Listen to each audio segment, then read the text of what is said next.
Hi, welcome to the Jeff and Jerry Show. My name's Jeff. I'm the Borough Manager of Mount Pleasant, and my co-host, Jerry Lucia, Mayor of Mount Pleasant. Jerry. We're in a business that you probably do more dealings with than I do, obviously. Well, I don't directly deal with them, but every one of my friends in Westmoreland and all the other counties deal directly with them because the product they make is special units. Yeah. And I wouldn't own one only because the county has one. Right. So that's... When we talk about specialty units, I think the reason why I wanted to do the show, it is a specialty that the average consumer doesn't use. No. And probably doesn't realize what they do down here. No, they don't. I'll bet people drive up and down this highway and would never imagine what comes out of this building. Well, today we want to show everybody what does come out of this building. And so we're going to introduce our guest today. Okay. So to your left is... Henri Degree. And Henry, your position is? I'm the Vice President of Design and Product Development. Okay. And my right? I'm Chris Simon. I'm the Chief Operating Officer. And more than that, though. More than that. Right. Yeah, I do a little bit of everything. I've been here about 23 years. So I do sales. I oversee everything inside the factory from the time we take the first phone call until it's out in the world. Okay. Okay, well, so let's talk about the name of the business. It's Mobile Concepts.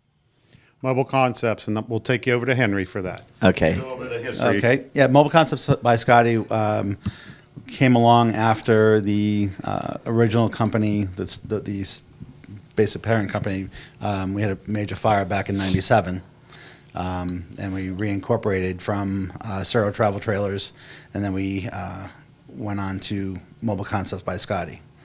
Well, your location, where'd you start at? In Irwin. Okay. That was on a running road in Irwin. Well, did you ever go to Kecksburg area? Nope. So you were at Irwin, then you moved here? Irwin, then we went to the Amstel Center for 5 years. Okay. After the fire. And then in 2001, this building was completed, and we moved into the new building. So what did you manufacture again originally? Originally, it was travel trailers and motorhomes. And then fire safety houses came along roughly 89, 90. So were they called like Scotty trailers? They were called Scotty Fire Safety Houses.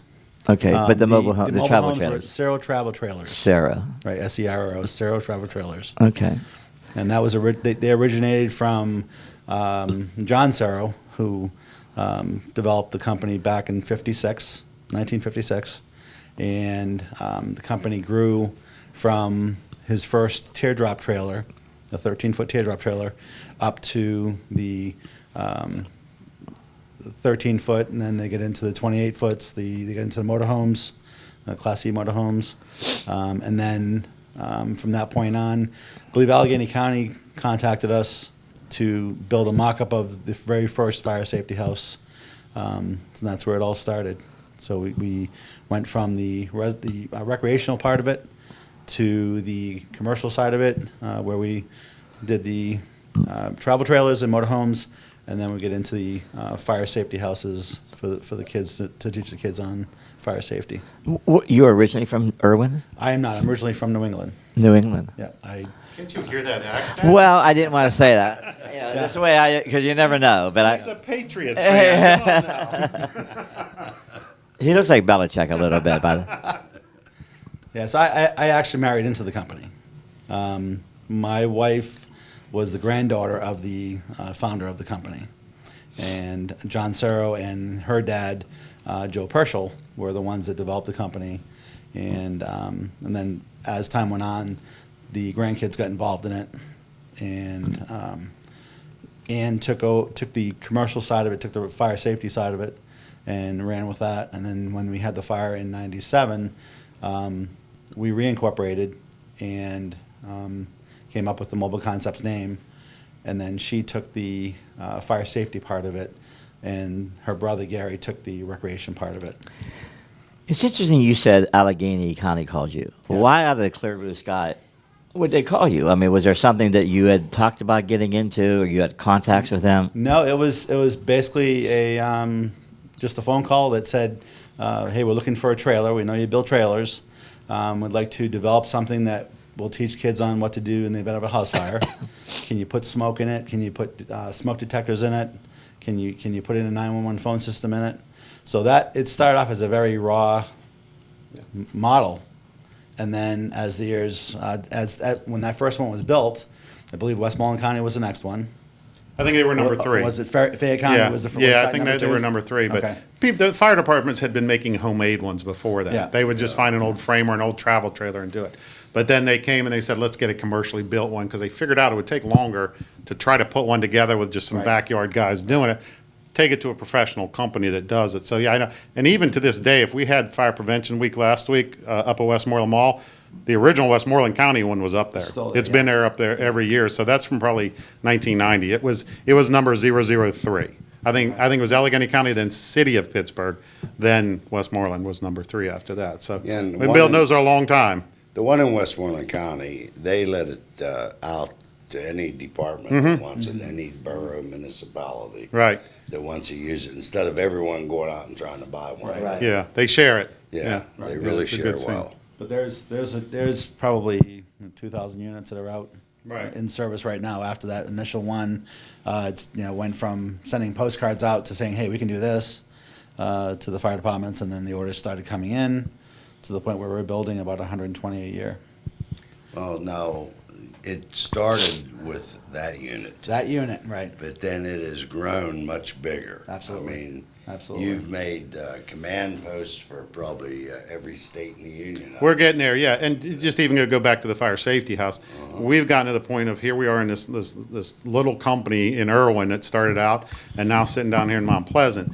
That we have those fire prevention houses in Spain, in Italy, in Greece, several of them in Germany. So we have, they're worldwide. It isn't just things in the United Yes, States. yes. So yeah, from when that started, then that's when we got into the commercial side.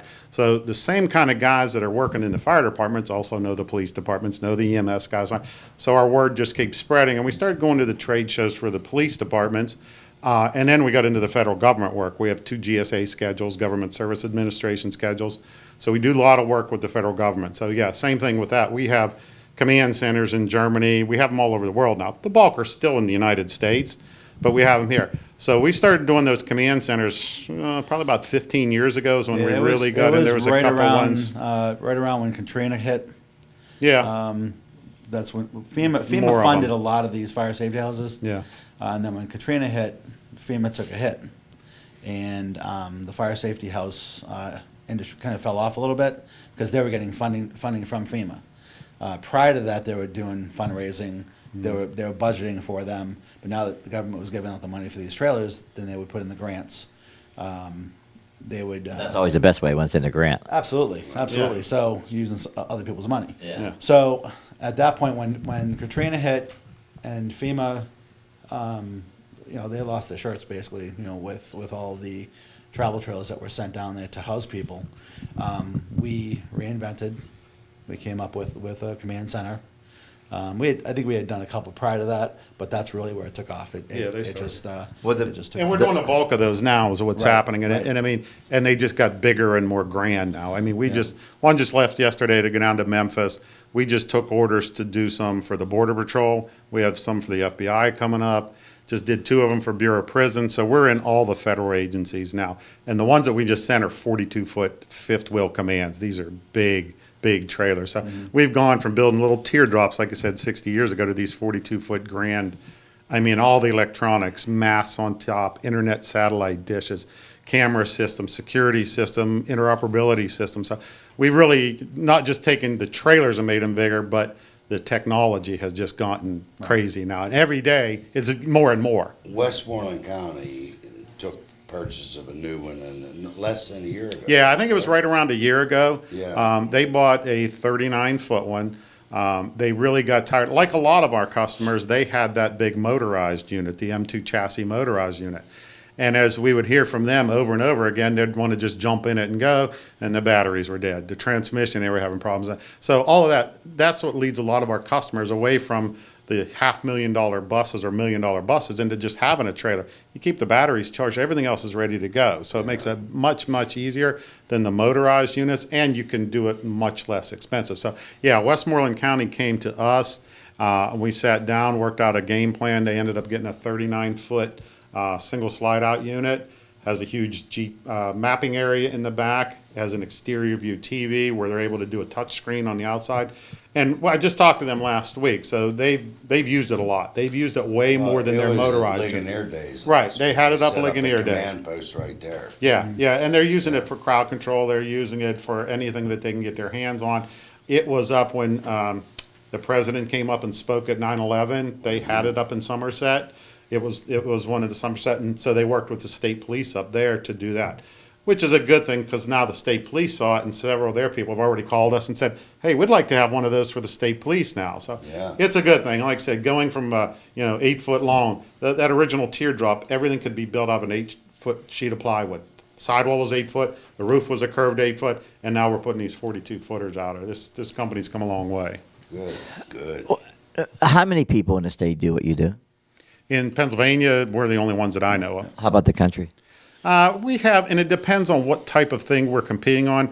We really have 2 competitors in the fire prevention vehicle ones, and maybe 10 legitimate competitors in the commercial command side of it. There are people that do the motorized, which we do mostly the trailers. So yeah, we probably have about 10 major competitors that we deal with that we bid against on the federal contracts.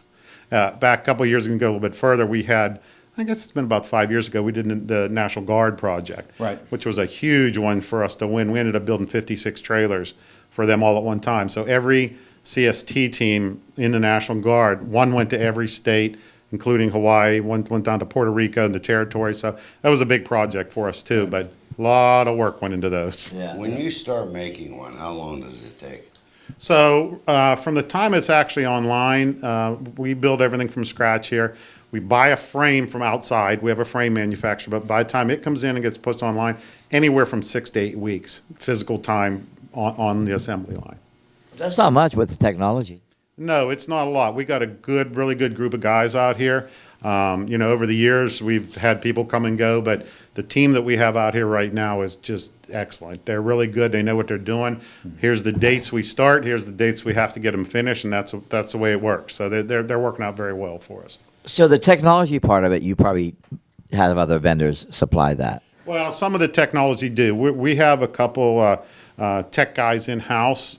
We do all of our own security systems, security cameras on the outside, matrix switches, patch panels, all the computer stuff.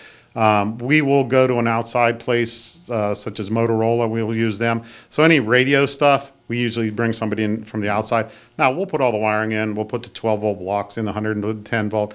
But for them to actually come in and configure the radios, we let Motorola do that. And we do 1.2 meter internet satellite dishes on the roof as well. We have a company that supplies us with those, and they bring them here. Same thing. We have it wired. We have the roof block. But they come in and actually set it on, connect it, and do all the configuration. So we do a good bit of the tech, but if it's above and beyond what we do, we have no problem calling somebody else.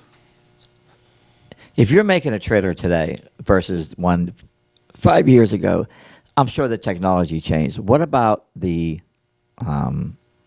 structure? Is it a lot safer? Well, the construction has actually been pretty much the same. We did the fire safety houses and certain things like we had 2x3 flooring. It had a 2x2 sidewalls. When we start getting in the commercial side, they're just thicker. We've now gone. Our main frames used to be 2x6. They're 2x8s now. So the trailers are heavier because there's so much in them now. But the actual construction methods are pretty much the same. We've been doing the last 20 years I've been here. Again, just heavier duty construction. So like the federal government never said, I want you to make the walls bulletproof. No, we have been asked that, but not our business. So there are companies out there that build bulletproof walls. We just don't. We say no. That's just not something we do. There's companies out there that do that. You can buy small sheets of areas and low caliber type things we can put in, windows we can put in. But yeah, we don't go to the top. There are very, very heavy duty mil spec type trailers out there, and that's just not something that we do. So ours are commercial off the shelf products is what they are. And therefore, not only for the federal government, but like I said, the one that just left here was Memphis. The one we did for Westmoreland County. We do a lot of states and locals. Well, Chris, as being the CEO, COO. COO, I'm sorry. I'm sorry. I like what you're talking Well, we just got you a promotion. Right off the bat. You just got a promotion on the show. Yeah, okay. That's breaking news. We call that breaking news. The company. Where do you see it? I know we're going to talk to your partner, but where do you see this company going as you continue to get calls from other people? Do you see another area of business that is going to open up? Well, right now, the commands in the last 5 years have really taken off. So it's a big part of us. So when we say what's going to come next, that is our next right now. We're in the middle of that. And it's constant that people are calling us for it. So besides the command centers, we do a lot of decontamination trailers. And it's funny because they're becoming very popular for us right now as well. So we're having hospitals buying them. We're having VA systems buy them. Army is buying them. And basically, it's just any chemical spill. These are huge showers, 2-lane, 3-lane, 6-lane. That's becoming a big part of it, too. The other little motorized thing we do, we're also doing items in Sprinter vans. So through some of our marketing efforts, we're getting a lot of calls about the Sprinter vans, and we put small command centers in those. We're also getting calls for mobile laboratory. Give me the definition of a Sprinter. The Sprinter van is like a Freightliner Sprinter van. You see them FedEx trucks, the tall, skinny vans that you see running around doing deliveries right now. The original was a Sprinter. So they're made by Freightliner now. They're made by Mercedes.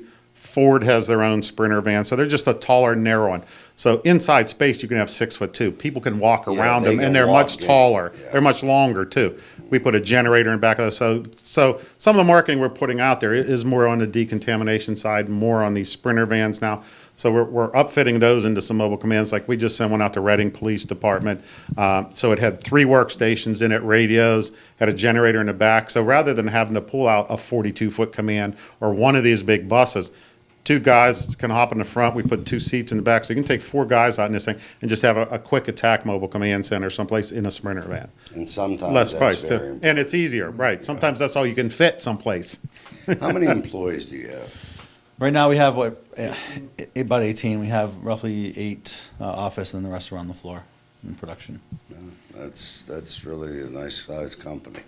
Well, it's a nice size to keep together. Sometimes you get too big and it's just too much. Well, I know one thing yourself, your background. Your father, Jack, he was one of the first to start the hazmat team in the Team 800. Team Right, 800. Team 800, right. And I bet you heard a lot of stories growing up. And he was you remind me of him because he was very aggressive. Yeah. Your dad did not sit still. He was always on the move. No, he did not. And it's actually how you connect the two of those things together because, he started when he was director of administration for Westmoreland County, he started Team 800.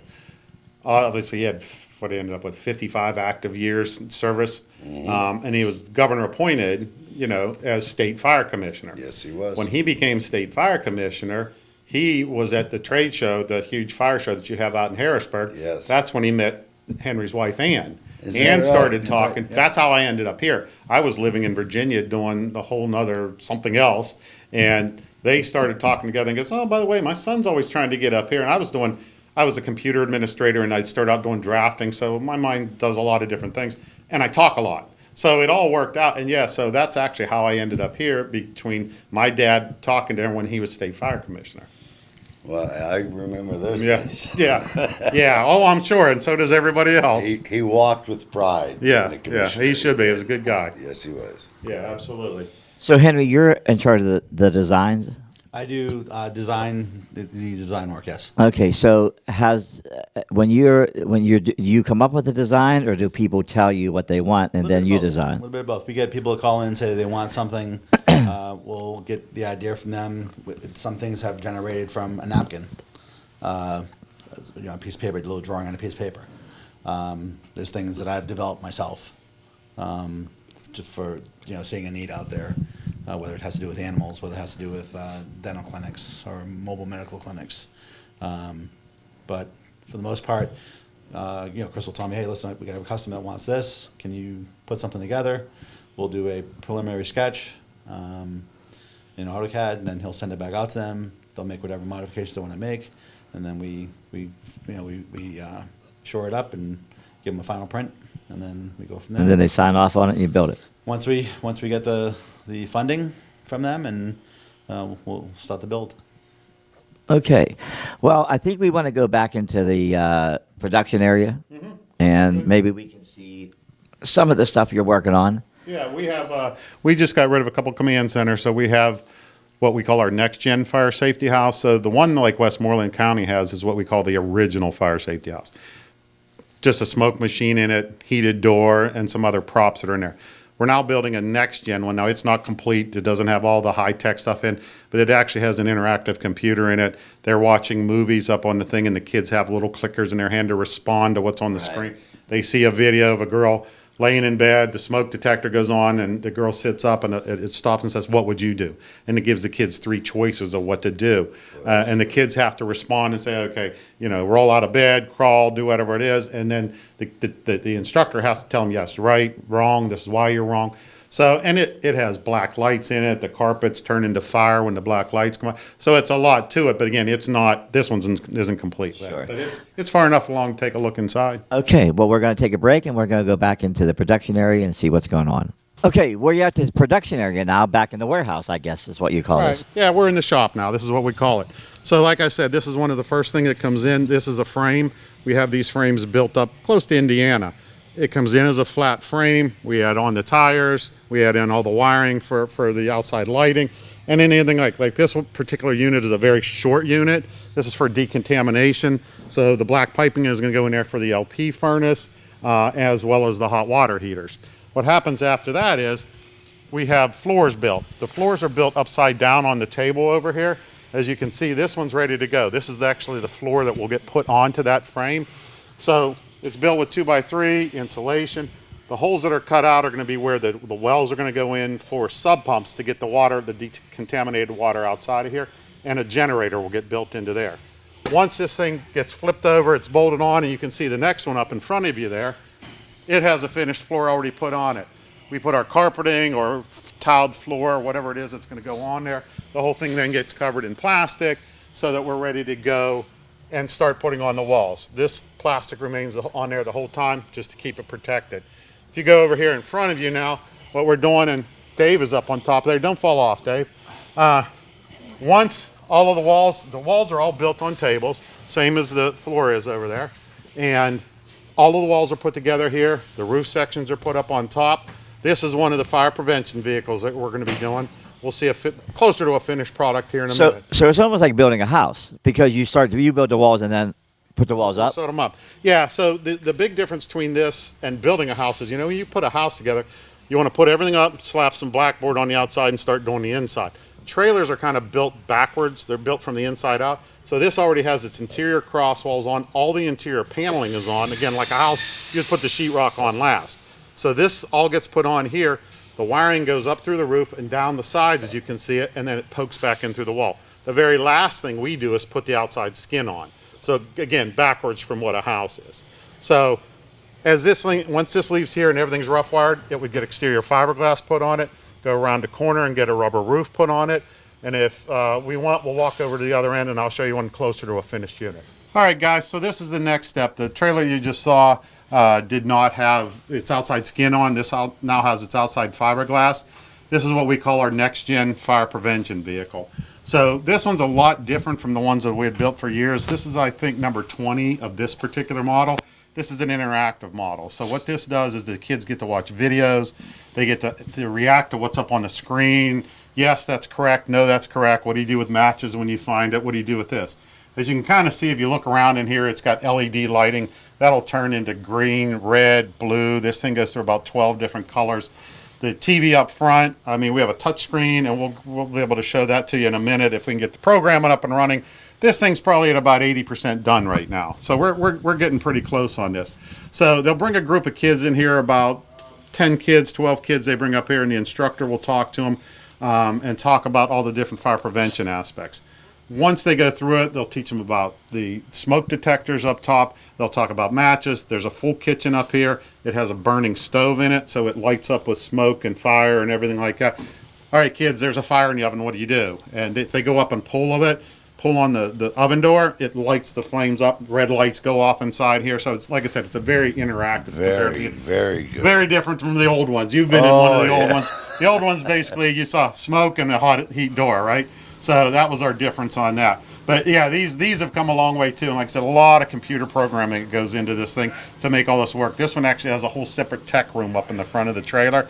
We put a full-size equipment rack in there, and it has the speaker systems. It has a surround sound system and a full computer system. There's a touchscreen monitor over here. So yeah, it really gets the kids interacting. I mean, kids want something different now. Oh yeah. Yeah, kids are used to playing on the phone or games. Yeah. So what's the price of one of these? This one, as it sits, it starts at $88,000 is what one of these are. Now, then you can start adding on wheelchair ramps, generators, things like that. The two that are in line right now are a little over $100,000. And that probably includes this one. This one, as it sits, is going out to Long Beach, California. The one right behind here is going down to Tennessee. So like I said earlier, we're nationwide. These things are going all over And you creation. can actually think of how many kids are going to learn something Yeah. from this Oh, trailer. yeah, from and this they'll one remember trailer. it. Yeah, Oh, once yeah. they see it on the TV screen, it's going to sink in. It's completely different than Mm-hmm. what we've done in the past. Now, this is a kitchen setup. This is where they do the interactive videos. The back half then is actually a bedroom, and that's what this is back here. I can just back up and get out of the way a little bit. And again, it's not all put together. So what happens in the back end here? This is a bed frame. So it's a child's bed frame. This will get a cover. It'll get a mattress up on top of it. This room, there'll be a box hanging up there, and there's a smoke machine installed. This whole room will fill up with smoke.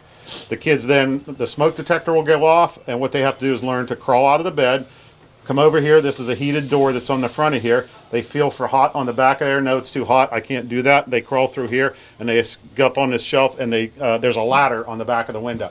That's where they learn to escape out of the fire safety house. And then ahead of time, obviously what you're trying to teach them is that they have to have a safe meeting point to go with it and go meet with their parents or call 911 or whatever it is on the outside. So this is the bedroom. So these are purchased by counties or states? Everything. So we have states buying. We actually have the federal government buying. They put them on Army bases. We sent 2 of these over to Japan, to the naval base over there, because the American kids were learning that at the naval base. But most of the time, it's individual departments. So this, like I said, this is City of Long Beach Fire Department. Well, we have about a minute left. You want to see if we can get the signal brought up? And He's going, it's not working. So okay, then we have a minute left. So well, you see, this is what it is. It's what technology is that's all right. about. That's right. Well, we're in production. We have to be we're honest. in production. We just thought we put could those show up it. together today. Yeah. Okay, Justin, can you make their lights turn colors? Yeah. Oh, there you go. See, Okay. that's a start. But what the colors are doing in the lights? It's just a way again to keep the kids interacting stuff. So if they make a mistake in some of their questions, it'll come up with a big no on the screen. It'll give it a kind of a boo, nothing real bad, but the lights will turn red and like, okay, that's a bad thing. That's what it'll happen up on those strip lights on the side. But yeah, so again, this is a perfect time to show this. This is what technology is all about. Right. We have fire schools that are out there, they're 20 years old, and we don't hear from the customers for 20 years. Yeah. Because it was simple. They need a new smoke machine. That's all the difference is. Now, once you start including They called the it the computers, smokehouse. well, and that's right. They call it the smokehouse. But now you have computers, you have interactive parts that go with this. So it's a lot more involved. So we're more involved with our customers, which is a good thing. So that we keep them up to date. And we have a programmer right now working on other, not just fire prevention, but safety things and latchkey kids and items for police departments as well. Right. Well, let's take a break and see if we Okay. can get that running, and then we'll Yeah. be right back. Okay. Well, Jerry, you can see there's no expense spared for putting these together for people to learn. No, I came back. I'm going back 40 years when they started making them, and the technology today, it educates the kids a lot faster. Well, I hope you enjoyed the show. Mobile concepts in Mount Pleasant are really cutting edge for what's going on in the command centers and education for fire safety. So for Jeff and Jerry and Chris, we'll see you next time on the Jeff and Jerry Show.